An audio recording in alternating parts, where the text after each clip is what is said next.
Yeah, let's get started just so we have lots of time for discussion and people can go home and get dinner also at a proper time. I'd like to welcome you all to Dumitru's talk. Welcome to Austin, Diana. We're really delighted to have you here at UT. The Kasman Family Lecture on East European Jewish Life and Culture is organized by the Schusterman Center for Jewish Studies, and on behalf of the committee for that lecture series, Dr. Neuberger, Dr. Siegel, and myself, I want to thank Dr. Jonathan Kaplan, the director of the Schusterman Center, who couldn't be here today, unfortunately, for the support, and also, of course, thank you for joining us. Dr. Dumitru is a historian of Eastern Europe and the Soviet Union, focusing on the Holocaust, nationality policies, and anti-Semitism, as well as late Stalinism and post-war trials in the USSR. Okay, so here's my pronunciation of Romanian stuff. That's going to be embarrassing. She's the Ion Ratiu Professor in Romanian Studies at Georgetown University in Washington, D.C. She also holds a faculty appointment in the Department of World History at Ion Ratiu, oh, that's terrible. I should have checked this with you. State Pedagogical University in Chisinau, Moldova. She's held many prestigious research fellowships, including at the Woodrow Wilson Center, the US Holocaust Memorial Museum, the Vienna Wiesenthal Institute for Holocaust Studies, and the Imre Kertesz Kolleg at Jena University in Germany. She's also the member of several editorial boards of journals such as Holocaust and Genocide Studies, East European Jewish Affairs, and Journal of Genocide Research. Dr. Dumitru publishes in many languages. In English, her best-known book is her second book entitled The State, Antisemitism and Collaboration in the Holocaust, The Borderlands of Romania and the Soviet Union, and was published by Cambridge in 2016. And it's really an exemplary comparative studies of attitudes towards Jews, collaboration and rescue in two places where population experienced different political regimes in the interwar years.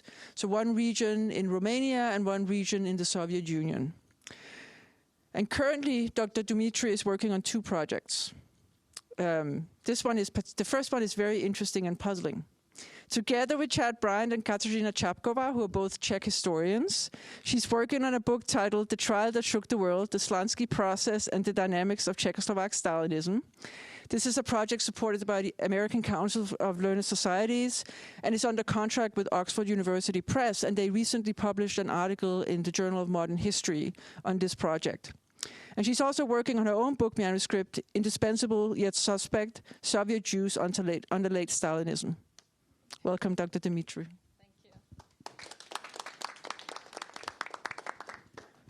Thank you so much for this very kind introduction. It's a real pleasure to be here. So thank you for the colleagues who invited me here, and thank you for the center, the Schusterman Center for Jewish Studies. Also, I'm delighted to be in Austin. It's my first time. Thank you for organizing such beautiful weather, and I've expected it to be so wonderful. But all jokes aside, it's a real pleasure to be here. And so what I'm going to share today with you, it's basically one of the chapters of my book that I'm currently writing, the second one, The Indispensable But Suspect. So it is about Jews inside the Soviet Union, but also with a twist, also with the specific experience of also Moldovan Jews, Jews from Moldavia, Bessarabia, but of course in its broader Soviet context. So you'll get a little bit of both, Soviet experience, but also the kind of authentic local Bessarabian/Moldavian experience. And this specific topic that I'll be speaking about, of course, as you can see, is going to be about the revenge. So I will move with my next slide that you can see here. It's a photograph, and you can see from this photograph that on this picture is Abba Kovner. I guess maybe some of you recognize the guy. Yes, for sure, right?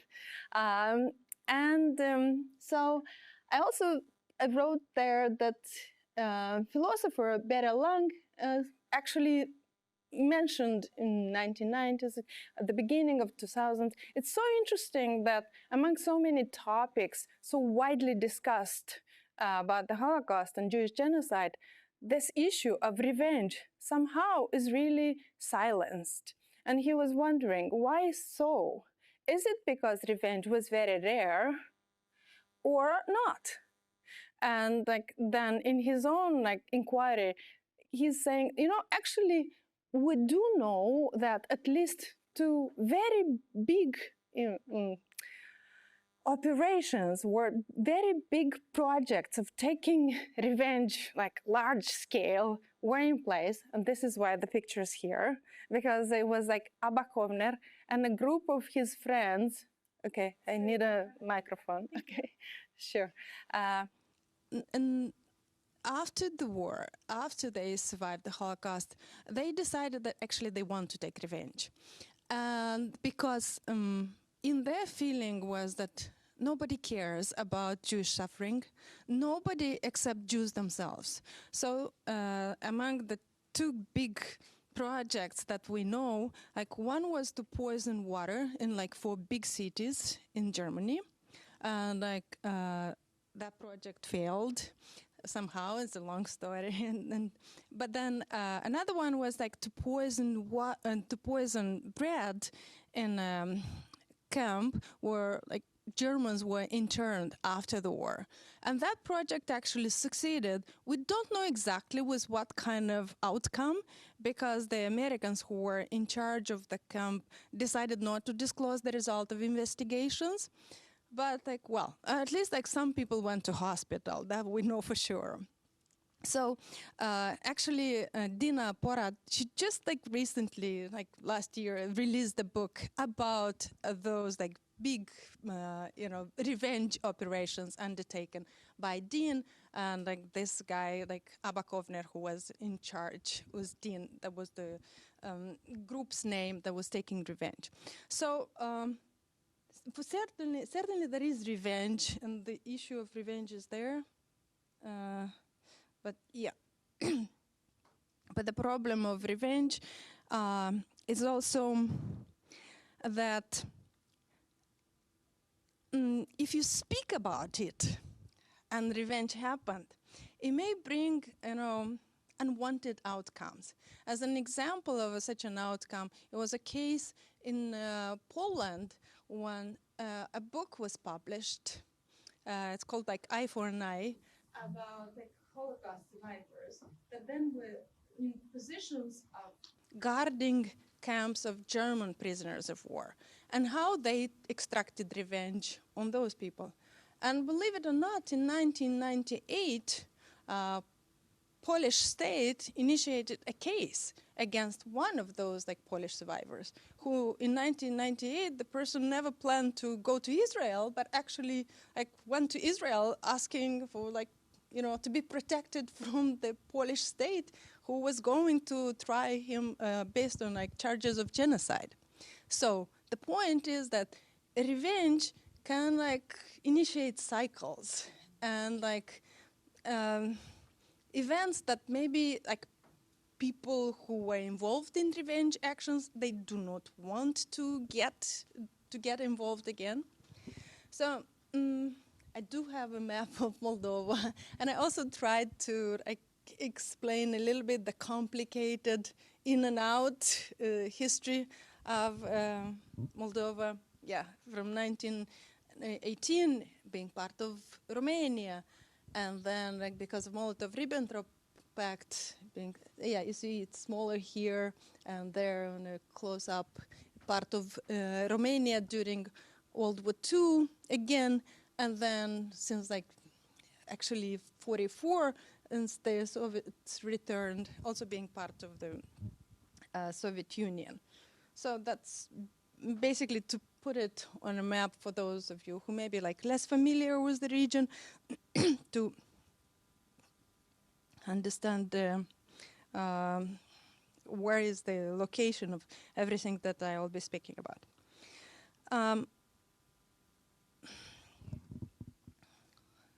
There is not much knowledge and research about the revenge, but at least some scholars done a little bit of work that is also helpful kind of to be connected to my own work in my own region. And so from the work of Arkady Zeltser, who is a historian based in Jerusalem, and from the work of Anna Sternches, we do know that especially soldiers, Soviet Jewish soldiers and partisans on the Soviet territory were among those who really focused on the issue of revenge. Arkady Zeltser, he worked extensively, especially with letters coming from soldiers, so he knows from that source. And Anna Sternches, she's done like hundreds of interviews with former Soviet soldiers, so that is her source. So they both come to the conclusion that, you know, it was there, the idea of revenge, it was prominent, and it was probably one of the most kind of motivating issues at the time of, during the time of war, and especially closer to the end of war, once they had the chance to walk through the towns and villages that were sites of the Holocaust, or once they found out about the deaths of their own families. And also from the literature, we also understand that actually what is interesting is not that the Jews only felt that they have a, I don't know, a special interest in revenge, but also the society at large, the Soviet society at large, was also of the opinion that Jews somehow, you know, they have the right to have this like special revenge feeling because of what happened to them. And here you have the photograph of Ilya Ehrenburg, which is a famous writer and journalist. And at the time, he was publishing prolifically in main top media of the Soviet Union. During the war, he published like over 1,500 articles. And this is just like one of the citations that belongs to him. And so Karel Berghoff, historian of World War II, called Ilya Ehrenburg as the voice of hatred towards Germans. And that's why this is one example. It's like, we hate the Germans because we have no choice but to kill them. Because out of all the words humans live by, only one has remained for them, for us, kill. And then a lot of letters from different groups of Soviet population, soldiers including, but also women, young and old people of different ages came to Ilya Ehrenburg because they felt that this hatred actually resonated with how they felt about Germans and about like what happened to their own families. And here is another citation that says like, "Our people see in you a person like Moses in ancient times. And it is just for that reason that I decided to turn to you and pour out my bitter soul before you." So what you also see in this kind of letters, you would come across a language that, from the point of view of today, would recognize it as a genocidal language. Like, to give you an example, like a letter written in March 1944 and sent to Ehrenburg was saying that the soldier wanted the blood, and not only of those Germans who are fighting against us at the front, but also of all those surfeited Gretchens. All of the offsprings of the German race must be destroyed. Then it's also interesting to look at how scholars of Yiddish literature, how they make sense of this topic through their own lenses and through their own like knowledge of the literature. And Harriet Murav like made an interesting point.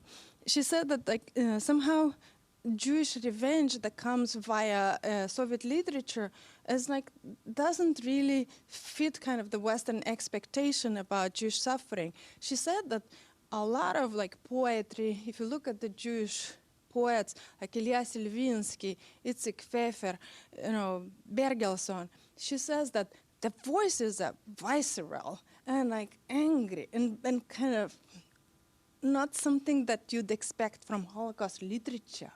So that's also like a point to make to illustrate this like desire of revenge.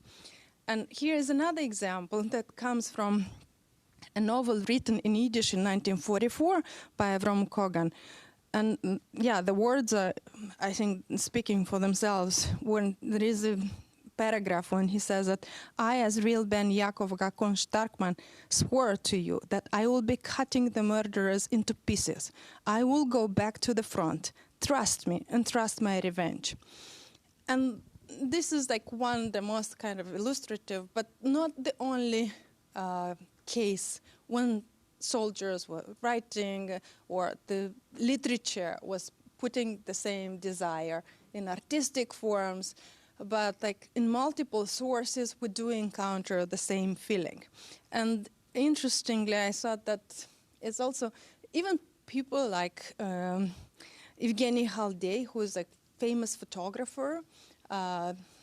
So what I mean, like people who were like, you know, well-trained and like not known for their, I don't know, and the spirit that they want to inflict pain or extract revenge. But like he himself confessed that he was driven by this desire of revenge. And he confessed that actually he set up and fired a house of a German and he like took photographs, but that his driving force was like to extract revenge from Germans. So, well, burning houses and like saying words is one thing, but like how frequently this kind of revenge was extracted. And this is like the black box, because we do not know how many or how widely spread were these like cases of lynching, basically. Because again, if I'll go back to my like first slide, people usually try to not to brag about this. First of all, because you know, it was illegal to do this, even as soldiers. There were like proper ways of dealing with it, like in a legal manner. So, you know, people could be persecuted for this. But then also, there are ways around that we can find about such cases. And most of the information that nowadays we're able to collect as historians, they will come from oral history. It's like very interesting, either from like soldiers, war veterans gave testimonies later in life when they feel that, you know, many years passed, you know, nobody's alive, so it's kind of safer. By the way, the people from Dean, Ava Kobner's group, they also gave testimonies about that, like 40 years later or something. So, or witnesses of such lynchings, they gave their own like testimonies. So they would be speaking about how Soviet soldiers, and they would specify it was a Jewish soldier, you know, with a name, for example, Gittelman or something. And Jewish prisoners from a ghetto, they said that we pointed to him that this was the Ukrainian former guard, and he just like shot him in front of our eyes. And what is also important from this kind of testimony is what you also are able to collect is that survivors frequently comment on the fact that, and that was the best punishment. That was the just punishment. And they will add, like for example, in this like one specific case, it was one person who was a survivor of Pechora, one of like the camps in Transnistria. And he said that, yeah, others were punished, but then like in whatever, 10, 15 years, I saw them coming to town, you know, and of course, the person is upset, the Jewish survivor, and he's kind of retelling the story and saying, why are you here? But the former perpetrator said, we were tried, we put in jail, now we're free. It's like we already punished. Like, what do you want from us? So, and this is a trend that I want to kind of pay your attention to. This will get repeated. And I will see it in various types of sources about how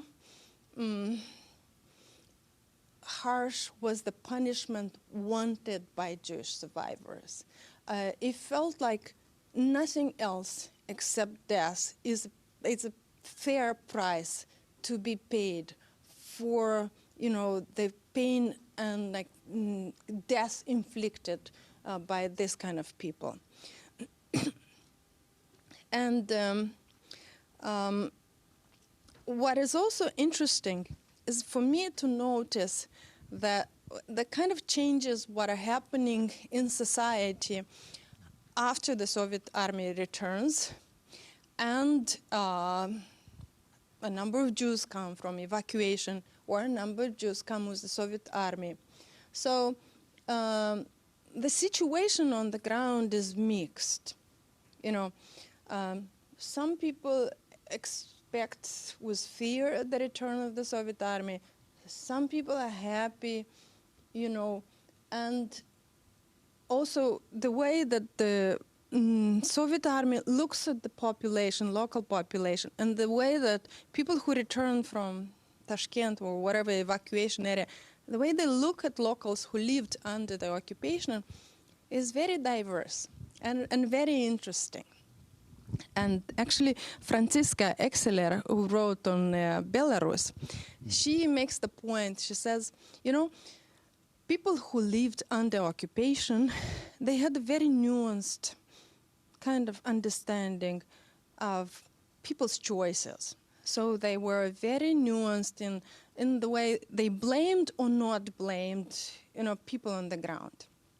Well, those who returned from evacuation or the army, they have a different understanding. And Franziska says also, it's a very black and white understanding. So you probably stayed because you didn't want to move away. Did you collaborate with the enemy? What did you do during the occupation? This is kind of the assumption is that somehow you did well because you collaborated with the enemy, or this is inbuilt mistrust. And actually, in an interesting report that I read from a guy, Boris Polevoy, correspondent from Pravda, who came to Ukraine, and he wrote to Moscow, said, it's not good what's happening here, because the army officers, they basically viewing everybody as a collaborator. And he said, while it's probably true that some thousands collaborated, but the majority of people, they had to survive.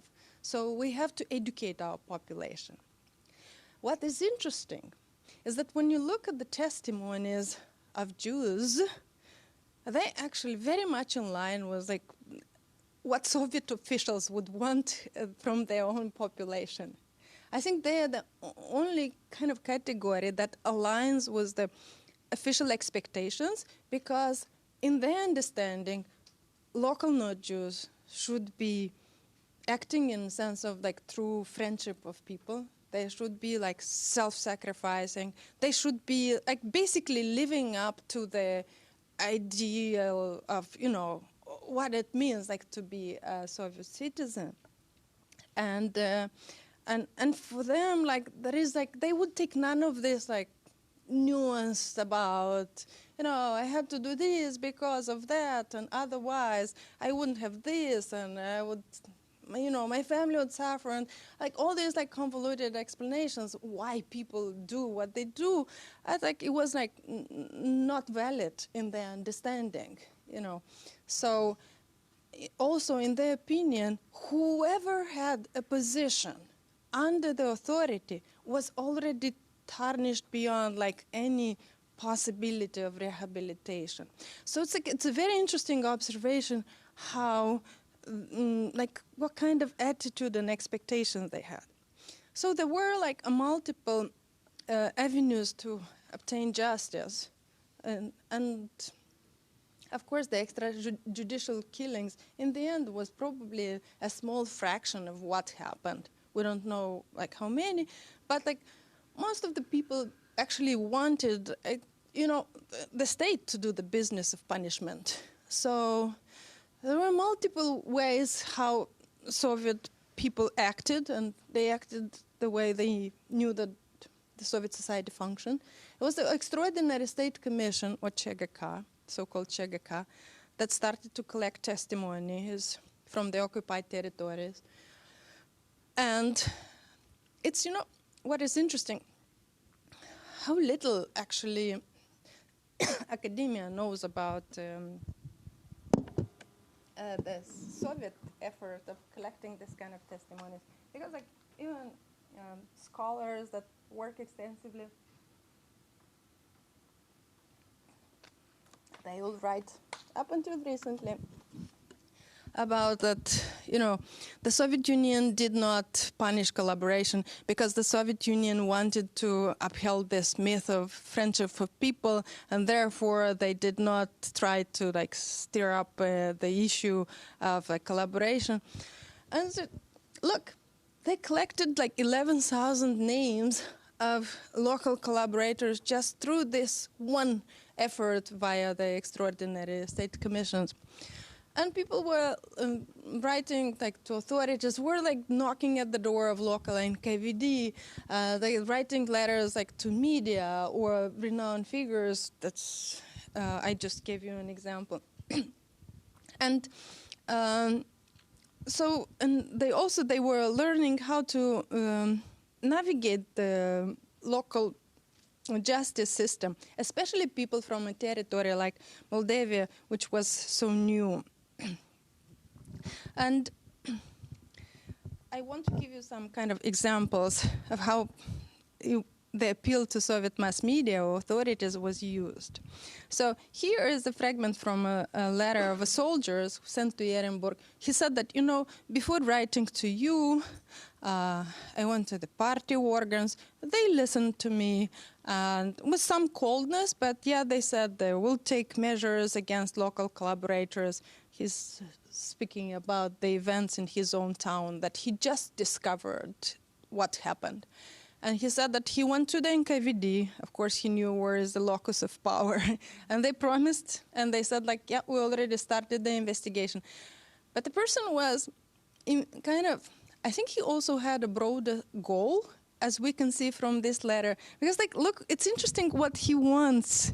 So he wants Ehrenburg to write an article that would mobilize our entire people to hate the traitors of our motherland, and so that they, the traitor, would receive the deserved punishment. He wants, like, others also to hate them. And, like, so he's like, do something about it, like, stop the hatred against those people. In another, like, very interesting letter, somebody, of course, like Naum Basin, said to Ehrenburg, and he said that he learned about, especially participation of Ukrainian nationalists against Jews during the war, and he asked the question, so what do you think about this point that maybe those people, they do not have the right to live in the border provinces of Ukraine? And what does he think about the idea that those provinces to be allocated to Jewish survivors and a Jewish republic to be established there with the help of authority? So it's like, it's very interesting, like, where the issue of revenge is taking sometimes, like, some people.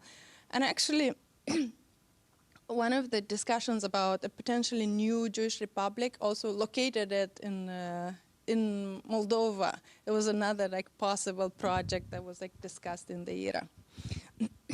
And I have another interesting case in 1949 when somebody named Olga Kolesnik, she sent a complaint about the chairman of her sovkhoz, Nikolai Matvienko.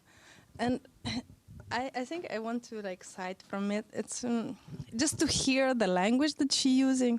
So it seems to me that she was upset was this guy collecting state taxes, and actually he locked her up in the basement of the local building for several days until she paid the taxes. So it's like 49, already some years after the war. But she is definitely holding some information that is becoming handy now. So she says, like, so investigate the following facts. She's asking the authorities. Investigate how in 1941 the chairman of Ruzhnica was drinking vodka with fascist Romanian intelligence members. Ask who killed all Jews in Ruzhnica and how he himself started to plunder their houses. Let him explain how he, Matvienko, took by force the watch of a running Jewish old man and had him sent to be shot. Let him speak about the horse cart and the horse of a Jew plundered in broad daylight by the great Matvienko. Plunderers and pogromists like Chairman Matvienko are a stain on our beloved Soviet power. Well, the outcome was that the authorities looked into it. Sure enough, yeah, the information was confirmed, and like we know that he was dismissed and most probably arrested after that. It just didn't come up in the same batch of documentation. Well, now I want to move to a very interesting topic that I write in like lots of details in my book. It is about the environment that is created, especially in the villages of Bessarabia that were sites of pogroms in 1941. So in 1944, when the Soviet authorities returned, a number of locals who collaborated with the Romanian authorities and were involved in massacres, they flee basically to Romania and sometimes like later on to other places, including US and Canada and elsewhere. But many stayed behind, hoping that, you know, some of them were hiding for a while, some of them hid quite for some years, you know, and like hoping that time will pass and they will be okay to come out and like live a normal life. But here is like the name Vasily Poldeu. For example, this guy, he was hiding for 9 years and was coming at home. We know this from a oral history account, only disguised as an old woman. What is interesting in this case is, because like I learned about all of them through oral history, is how the local society is making sense of the locals' participation into the killing and the possibility of being punished by the family members of Jewish victims. So here is like one case about the Balerkas. So this is a small village where one guy, his name was like Ion Balerka, he killed an older Jewish woman called Ida. So after the war, somehow he's not arrested immediately. I don't know, maybe it didn't come into the attention of authorities what happened. But the point is, he gets sick. He goes to the district hospital. In that district hospital, the chief medical officer is Ida's sister. Now, the oral history is telling me the story this way. You know, the person is saying, so this Balerka goes to the hospital, he gets an injection, he comes home, he sat on his bed, he's dead. And then oral history is telling me, the person from the same village saying, and then like after some time, like his son is sick. He went to the same hospital and he is dead. And then the person is like who was giving me the interview said, and you know, and I had an uncle and his name was Balerka and like he got sick. I said, I'm not going to the hospital because like all Balerka dies. And he said he wasn't even a relative of just like the same last family name. So it is an interesting like story, like how funny, and you don't know like what's true, what's like invented. But the point, I think what is true, the fear is real. from this story, and the expectation of the local community. And interestingly, not just the perpetrators, but also the family, it's just like how it expanded to the wider community, the understanding and the apprehension that they could be punished for what they've done during the Holocaust in 1941. So, and that feeling was like very real and existing. And like, or a story like this circulated around that time that Jews were making shashlik, grilled meat from people. It's just like all these like fears and rumors circulating and in place. This is another extraordinary case from Pepin. And like, why is the case so extraordinary? Stephen, you've seen a documentary about the Pepin. Yes, when I talked to the students in Chisinau. So it's a town. The town is called Pepin in Moldova. It's like one of the horrible massacres that was committed by the Romanian authorities. But really, the Romanian authorities meant this guy who was in charge of the gendarmerie plus 2 gendarmes. That's the Romanian authority to you. But plus about like 50 locals who came with tools, with bats, with hoes, with forks, and massacre about like 300 people from that town who were inside of a building of a school. So they aligned around the perimeter of the school. The gendarmes threw 2 grenades inside the house, and the gendarmes were like by the door and shooting inside. And then like all these guys like came with like agricultural tools and finished off everybody inside the building, or guarding the window so that they wouldn't escape and killing them with agricultural tools. This is how they massacred like 300 people. So Moise Turcin is a Jewish individual from that village. His wife, an 11-year-old daughter, died in that massacre while he was in evacuation with his son. He comes back, and by the time he comes back, around like 30 people already arrested, and he even like manages to go and see the trial of some of them in a town. Of course, he learns about everything, and he learns that his daughter, she was probably buried alive. And he also learns that a local priest tried to save her and like begged this guy, Bordei, to let her to be baptized, and he promised that he'll take care. And this guy responded as like, "You're not worthy of your priestly robe." So Turcin, he feels, some locals were punished, but this guy escaped because he escaped with the Romanian authorities. So what is he doing? He decides to go to Romania. The border was still very fluid, like the front was moving. He goes for 1 month, and he is looking for this Ion Bordei. He's trying to find him, and like in vain. He's collecting testimonies. He's putting together basically a dossier on him, and he's sending it to the Romanian authorities, and he asks them to find him and to punish him.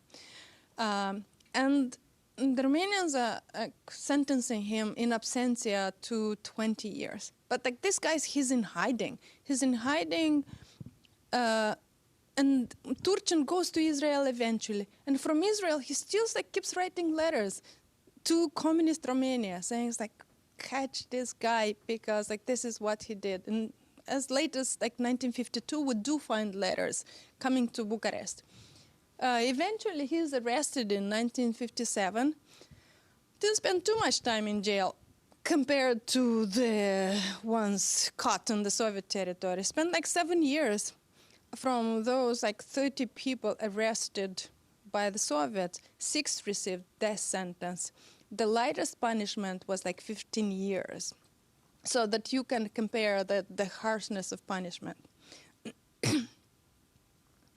Well, I also want to like briefly here maybe explain that, a lot of Jews were instrumental to what I'm calling like Holocaust justice, because this is an untold story of how proactive were Jewish survivors who frequently were interrogated as witnesses in like various investigations, and how proactive they were in working with the authorities in like trying to get punished those who killed Jews during the occupation. To give you like some examples by what I mean, so a former detainee of a camp in Transnistria, she just recognized a guard, Kozachenko. She recognized him in the town of Artiz. The first thing she does, she just knocks to the security police door, like immediately from the market. She goes and she said, "I've seen him. He's here." So they do and arrest him. Or frequently, you know, Jewish survivors, they were giving testimonies about something that happened. As a part of the protocol question, by the end, you know, usually an investigator would ask, like, "Do you have anything else to add?" And I was like, voila, actually they do. You would be surprised, like, how many times they said, "Yes, I want to share with you this story.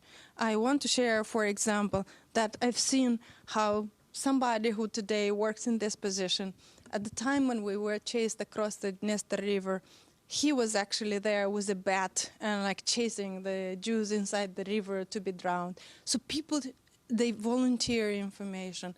They like, also, for example, a woman said, "Yes, I was told in a camp by somebody else," she gives a name, "how a woman was hiding in an outer house, but then a Gentile betrayed her and she is dead now." And she gives the full name of that Gentile.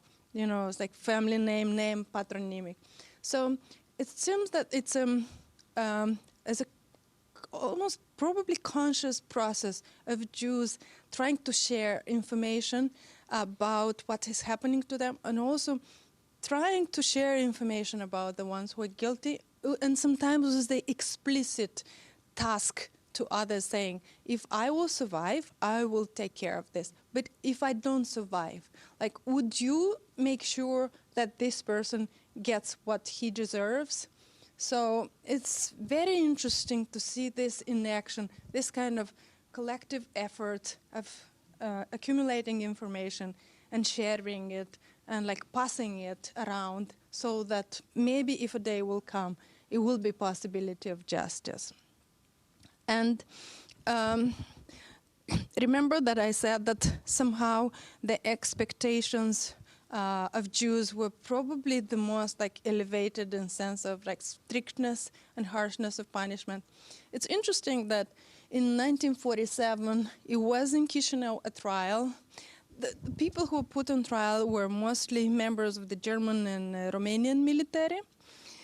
But interestingly, for my own research, is that the authorities were trying to collect opinions of people.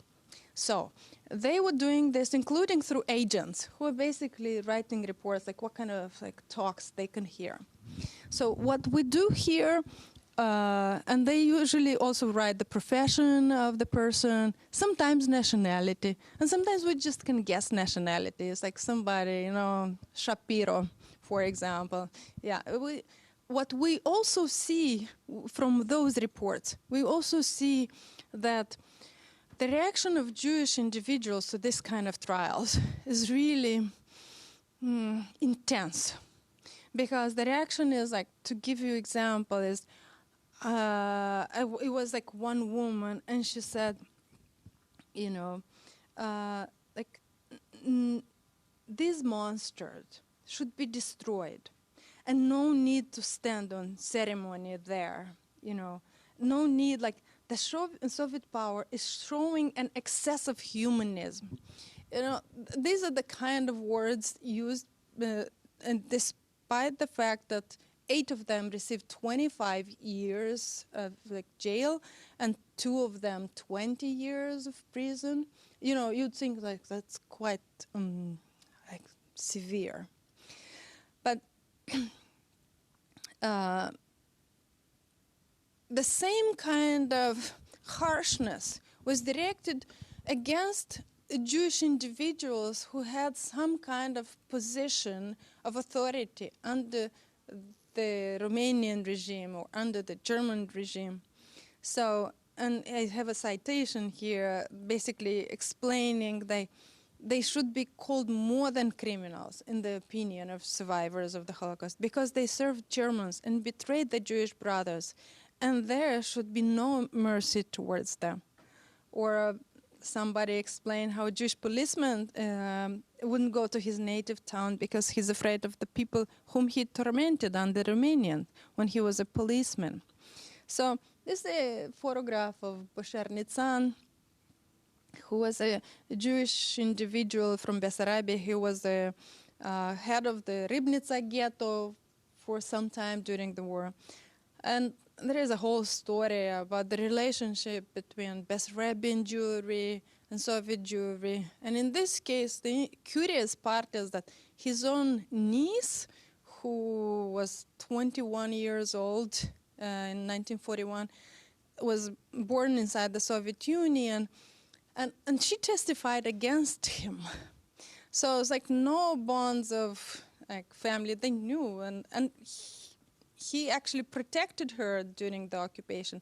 But like when she asked him to protect several other Soviet people, including a prisoner of war, and he refused, she said that the Soviets will come and you'll pay for this. And that's what she did. She just like, she was one of the main witnesses in the case against him. And he received a sentence of 10 years of prison. So I'll probably, by now, you could see the kind of conclusions that I'm coming towards. And it's definitely from the sources that I've studied, it's visible that among the Jewish survivors, there was a preference for harsh and swift punishment of perpetrators. At the same time, of course, only few were prepared to take revenge in their hands, and as most people do, they were leaving this justice to be extracted in court. And importantly, Jewish involvement was really essential to the Soviet post-war justice effort. And as I tried to briefly describe, they testified during investigations in court. They also convinced others to testify. And they also, like in some cases, launched kind of their own investigation to find culprits. And as happened in Pepin, but also in other places, it was some kind of a silent fear that was enveloping, especially communities that were involved in genocides, especially in the summer of 1941. And that fear was kind of present among a wide segment of society, not just among the perpetrators. And the other point that I made, that in the understanding of what justice means, like surprisingly, but Jews were much closer to the Soviet official view than to that of their non-Jewish fellow. And then it was clearly because of the experience of the Holocaust. Thank you very much for your attention.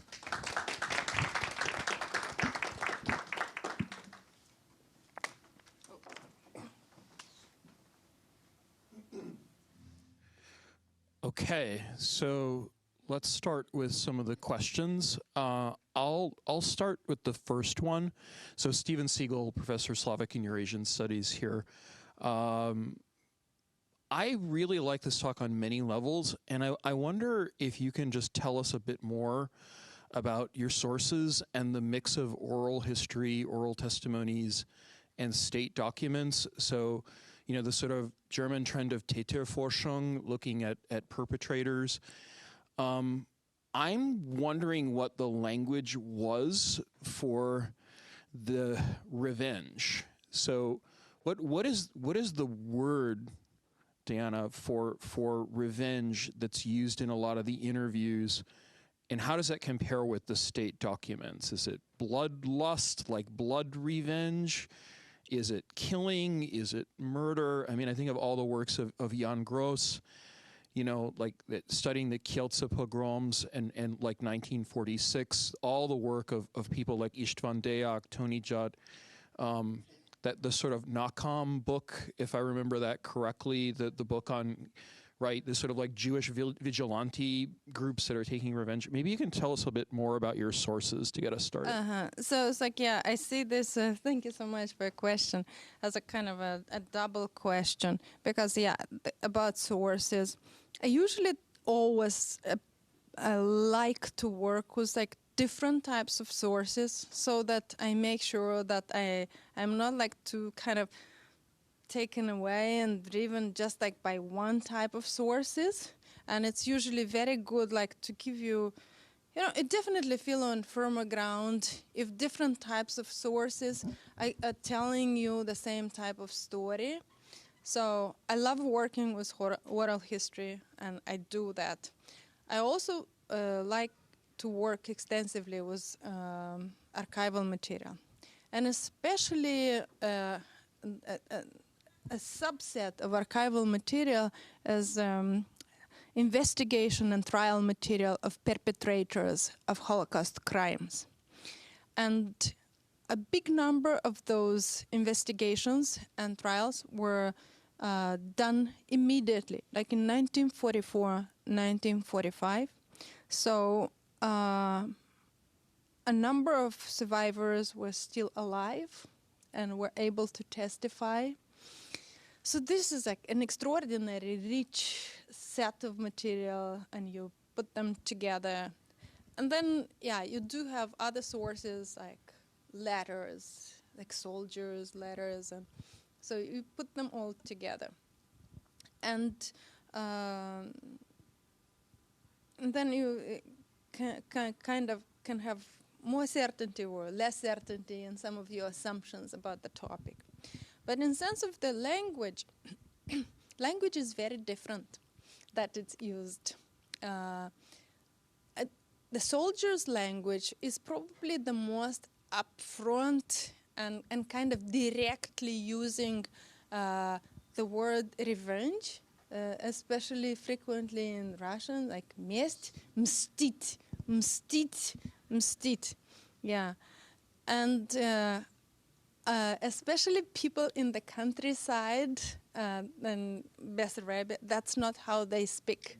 It's like the word revenge almost never comes out. It's the way people speak, you know, they say like, well, so they'll tell me that, yeah, I was like, oh, those who were involved in like crimes, they escaped. I was like, why did they escape? It's like, why? Like in 1940, it's like, And in 1941, you know, they were chasing Jews, and now the Jews were coming out. They were after them.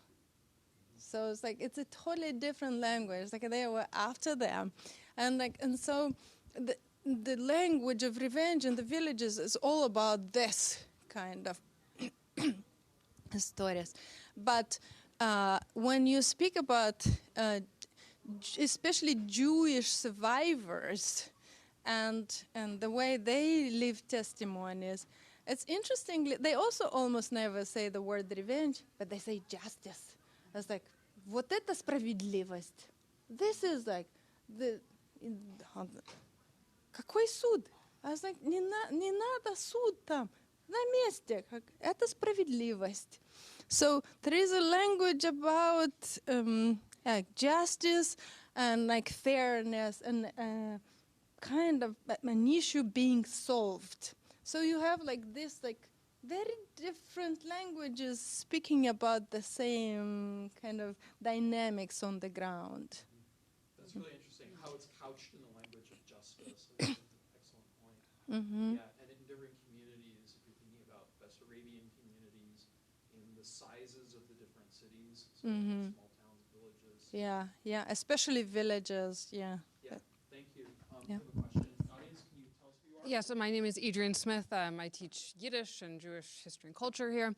And so my question is, do you have any sense of how, so those who are seeking justice or their family members and those who are running because perhaps they're perpetrators, how outsiders who are kind of bystanders who are seeing these acts or this feeling of the Jewish desire for justice and how they were judging Jewish communities based on that, since this is kind of overlapping with a time of also growing anti-Semitism or acts of anti-Semitism in overlapping areas, if you get a sense of how... You're talking about non-Jews, right? Non-Jews. How non-Jews are responding to this kind of sense, this fear of Jews taking vengeance.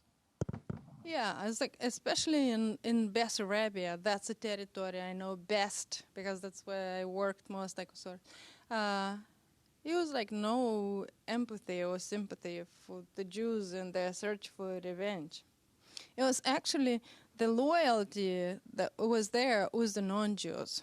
And like it's also visible, even in interviews that you collect today, and you know, people, they just like, they have some kind of cognitive dissonance. They speak to you about witnessing Holocaust in their village and how this person or this person killed this person. So they even like try to convey the fact that they felt, you know, it wasn't right to kill the Jews. But then somehow it may end up into the discussion about the perpetrators being put on trial. And then you guess like, yeah, poor him. Like, yeah, he got like 15 years in jail, you know. And he's like, poor him, you know. It's definitely their loyalty and their sense of pain is with the non-Jews. Like, yeah, not with the Jews. Yeah. More questions, please. Tatiana and then Jonathan.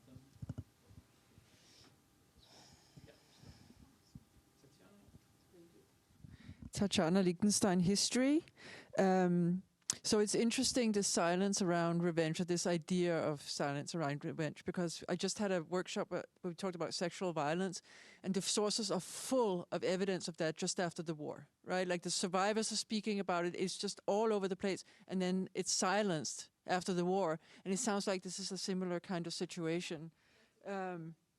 I'd like to ask you, and you might not know the answer, but I'm interested, when you're talking about lynchings and also, you know, first of all, what's the scale of this? Like, is there any way for you to get a sense of that? And are there Jews being put on trial for having done these extrajudicial killings? So that's the first question. And the second one is, which you kind of answered, certainly for Bessarabia, whether during interrogation or testimonies after the war, non-Jews also volunteer information about people perpetrating crimes against Jews. Like, do you see that at all, or is the loyalty there? I haven't seen a single case of that. Okay. That's very interesting. I haven't even thought about this. Like, yeah, I haven't seen a single case of that. That's telling, actually. Yeah. So the scale of the... Yes, yeah. The scale, thank you. So the scale of it, yeah, it would be very difficult to quantify. And being a true historian, I was like, and I have a political scientist in my household, and he would be pushing me frequently on this kind of questions. I was like, no, I'm not giving you the answer. Yeah, I wouldn't venture into speculating about numbers, but I can tell you this: from different sources, I can see that it's not that rare. I see, testimonies. One testimony is about Shargorod, one is about Pechora, one about Mogilov-Podolsk, and you do stumble upon when they talk. It's okay, so in Mogilov-Podolsk, yeah, we had this guy, and the way they speak is he was probably crazy, a former detainee. He saw two Romanian soldiers who were trying to hide, and he shot them in front of us. He just shot them point blank. And a woman, she screamed, she got scared, and he turned the gun to her. I was like, what? And then in other locations, so from this kind of types of stories that the intention is not to mention that. It's like mentioned casually. I kind of conclude that it's like much more widespread that we understand, because like, yeah, it is like coming in various locations and as a kind of a part of the scene at the time. So that would be like the best I can respond to this. Thank you. Yeah. So Jonathan Parker? Yes. Jonathan Parker. I'm a PhD candidate in the Department of History. My question was more about the... So thank you first for the fascinating talk, the presentation. I wanted to ask, so you mentioned that there were both, on the one hand, there were gendarmes and security personnel who, of course, participated in and were perpetrators in massacres and atrocities. On the other hand, you also talked about survivors reporting these atrocities to security services. And I'm curious, this might be more on the Romanian side than the Soviet side, but was there any overlap? Like, were there perpetrators who might later have a different survivor who maybe didn't know them personally, come to them and say this other person was like, report perpetrators to them? That's why it's like, yeah, I know. Sorry for the confusion. That's the confusing part. Yeah, like yeah. Was this so, more like the secret services? No. It's more about like geography. Sorry, I have to like get into this. Yes, back to the map. So this is Moldova, Bessarabia. Name it as you wish. This beside the point. So in 1941-44, it was under the Romanians, right? And the Romanians who initiated and who told to the locals, come, whoever's like willing to help, it's like come and like help us kill Jews. Whoever was willing, and the majority of Romanian-speaking population was coming and helping. But then, in 1944, Soviets came and stayed. So the depositions were to the Soviet authorities, never to Romanian authorities. Actually, and that's one very interesting like difference that we'll see, because the Romanian authorities, they became communists later. But it's like, you can like make a regime communist. It doesn't mean that you make people communist or something. And actually, a lot of their personnel, security personnel, army personnel, it's like the same people. You don't change them overnight just because it's a different country. They were the ones, like, they were letting that Bordei I told you about, letting him know, his superior. He warned him, it's like, there is a mandate for arrest for you. And so he went into hiding because like they were all involved during the war. They were doing the same stuff. They were killing, they were fighting. So, their own like loyalty was to their own people. And also the regime was much more lenient, and the punishments, most of the perpetrators, even those who were put on trial, like 5, 6, 7 years, and you're off, like back to normal life. It was like very rare to testify in Romania. I mean, they would testify, but in Romanian courts, and usually those would be like Romanian citizens. Yeah, but the ones who stayed in Bessarabia, they testified to Soviet authorities. And it's also interesting, it's visible, speaking about language, how the Romanian language of the interrogations will seep into the translation into Russian, and like in unexpected ways, like phrases. And this is why, because the question about sources, a lot of my colleagues would love to dismiss the Soviet interrogation and trial materials because they are Soviet interrogation and trial materials, and they would like to dismiss them because it's about locals being bad guys, ultimately. But they say, of course we cannot trust these sources.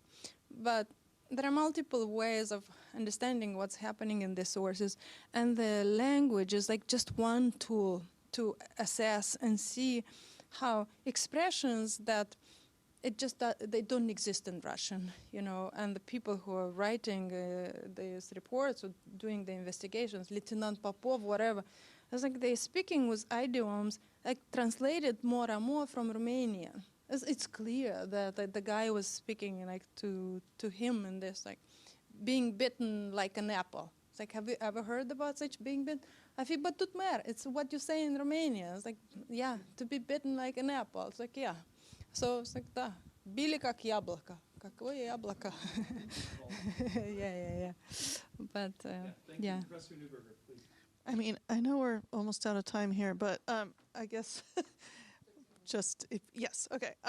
So I guess I'm really fascinated by your talk, and I was thinking about maybe, I was wondering if you could maybe contextualize particularly the trials and the official kind of, I guess you could say revenge or retribution within the bigger context of sort of justice at that time, because there were a lot of trials just against anyone perceived as fascist, whether or not they were directly involved.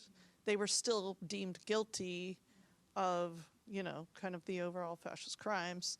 And so, like, at what, you know, sort of where does the buck stop? Like, which crimes, I guess, are, or how are they sort of sorted? Because I know in Bulgaria there were separate trials for this sort of Jewish commissariat and what happened against Jewish populations versus trials against other sort of fascist leaders and participants. But I don't know that that was the case elsewhere. Like, were they all kind of mixed in together in the people's courts? And also, I was wondering, like, whether in in Bulgaria, in the language of the trials, there wasn't a lot of sort of what you would see as sort of communist speak. But I would imagine in the Soviet Union there was. So, because it was still a transitional period. And so I'm wondering if you see sort of different language on different sides of the border from Romania and Romania. So, these crimes and these like trial materials that the dossier that I studied, they were all part of dossiers. The accusation was of anti-Soviet behavior, yeah, and anti-Soviet behavior, including like it was like there were several articles that could be as betraying motherland, betraying. So that was the kind of a legal accusation. But yeah, of course, there were others that were accused of different things. Collaboration, like having a position of authority, definitely, you know, being a smaller fries and bigger fries, different things, or attacking a Soviet soldier, or like not helping prisoners of war, Soviet. So a variety of like different types of behavior, or throwing a stone to the icon of Stalin. That means that probably it was a portrait in a public space, and when the Romanians came, they were like, whatever, threw stones. And yeah. So a lot of like different types of behavior kind of got into the net of punishment. And of course, I know best those that were of interest for me, because those are the hundreds of testimonies that I looked in detail into it. Yeah, and they have different quality in sense of language and also even like professionalism, because also different organizations were doing investigations initially. In 1944, when the Soviets came, it's not uncommon to have this like special units of Smert Spionem, to do this, it's like death to spies. That was the acronym standing for. They were doing the kind of justice and interrogation and short trial, and their investigation was like brief and rough, and like, let's go, like move on, you know. But then, like, the security police comes and KVD, and especially later in like 50s and 60s, some of them even in 60s, yes, you definitely see a different, much more like thorough, and like you can see even like the logic of like this guy Bosharnitsan, the former Ribnica ghetto head. It's so interesting. His file is like over 600 pages. He had his case like twice started from scratch because Moscow sent it back and says like, no. As like, we still have questions. What's that about? Like, no, we're not convinced. You know, you accuse him of this, but the testimonies are muddied. And so, yeah, twice they like start from scratch. It's clear that, and also what working with the files of Jewish kind of perpetrators taught me, it's very interesting. I could see how the judges, the authorities, they were feeling uncomfortable. Because that's like, that's, you know, when you commit crime kind of under duress, and they understand that it's a special category. And interestingly, they also get the lowest punishment, 10 years, which is like the lowest possible kind of punishment for this like category. And yeah, in this sense, you see Soviet justice is really clumsy and rough, and the you know the measurements they have, they're really cut widely, so the maneuvering space is very little. So yeah, it's like 10 is like the lightest possible, you know, and 25 is most, but like at least you don't have like death sentence in certain periods, but if you put on trial earlier, maybe you got the death sentence. And actually, among Volksdeutsche who collaborated with the enemy, the death sentence like 26%, which is like huge. Wow. Yeah, that's significant. Death sentence rate. That's like about like harshness of like Soviet punishment. Mm-hmm. Well, in the name of retribution and gratitude, let us thank Professor Dumitru for coming here today and for her presentation and all your careful research on this. We look forward to the book and the publications. Thanks all for coming.